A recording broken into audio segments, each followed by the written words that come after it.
Well, I got to start off our news with some more snow at Mammoth Mountain. Check it out. Last Thursday and Friday, nice storm rolled through. Getting some footage from Mammoth Mountain. Hey, some of this footage made it on the Today Show on Friday. That's always some nice national coverage for Mammoth Mountain. Also, Mammoth Mountain's getting some good coverage now. Over a foot of new snow over the last couple of days, and that gives us a 2.5 to 4.5 foot base at Mammoth Mountain, just what the doctor ordered. June Mountain, just a little bit less than a foot of new snow, now with a 1 to 2.5 foot base. We'll check back with Mammoth Mountain here later in the newscast. Well, a widespread power outage occurred Sunday in the eastern Sierra, knocking out power in Inyo and Mono counties. Now, the cause was a transmission line went down in the Big Pine area.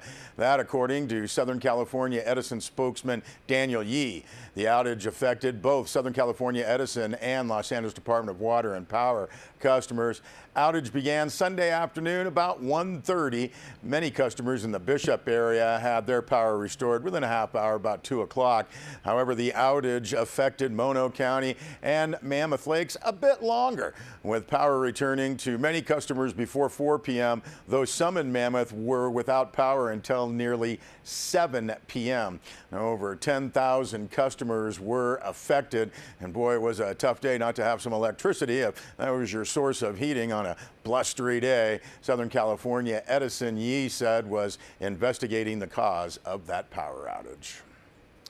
Well, Deb Murphy filed this story for Sierra Wave Media. The Inyo County Board of Supervisors will hold a public hearing on the Adventure Trails pilot project. That's going to be Tuesday at 11 a.m. Now, the project has survived 8 years of scrutiny, countless public hearings, and 2 lawsuits. The project has been whittled from the original 70 plus to 36 potential routes down to 7 for the Inyo County Board of Supervisors consideration in late January of this year. Now, only 3 are currently in use. The other 4 have not been approved by the Los Angeles Department of Water and Power, whose land either the routes start or end on or the Inyo National Forest. Now, the concept is fairly simple. The routes provide off-highway vehicle access to off-road trailheads. The Sol Bishop route begins at Laws and ends at Polita OHV recreational area. The Independence route begins downtown and ends at Mazurka Canyon Road, and the Lone Pine route starts at Boulder Creek and ends at Horseshoe Meadows Road. Now, the project was set in motion by Assembly Bill 628, allowing combined use routes through January of 2017. Now, Inyo County Public Works Transportation Planner Courtney Smith gave the supervisors a snapshot of the draft project report required by AB 628. Now, this was last Tuesday, and this is in preparation for Tuesday's official public hearing. Now, the data, like the number of routes, were a little thin. The traffic count was described as fairly light, and there were no impacts on non-motorized routes. Now, the only OHV-related complaint involved side-by-side riders on U.S. Highway 168, which is not part of the Adventure Trails project. Smith also said there were no new trails created as a result of the project. Now, during the public comment period last Tuesday, it was stated that the Inyo National Forest wants a National Environmental Protection Act analysis, and LADWP wants the county to assume liability for all OHV use on its lands. Now, in an emailed response, LADWP Aqueduct Manager Jim Yanata said, quote, LADWP needs to be protected against any liability, environmental harm, and be reimbursed for any increased costs on Los Angeles-owned lands as a result of the Adventure Trails project. Those concerns have been brought up to the county, end quote.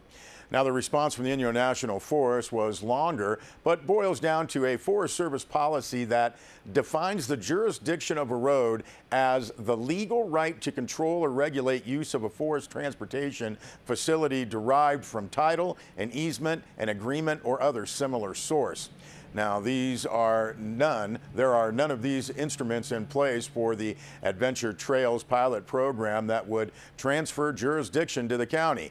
The Forest Service cannot transfer jurisdiction of a road to another entity without doing an NEPA.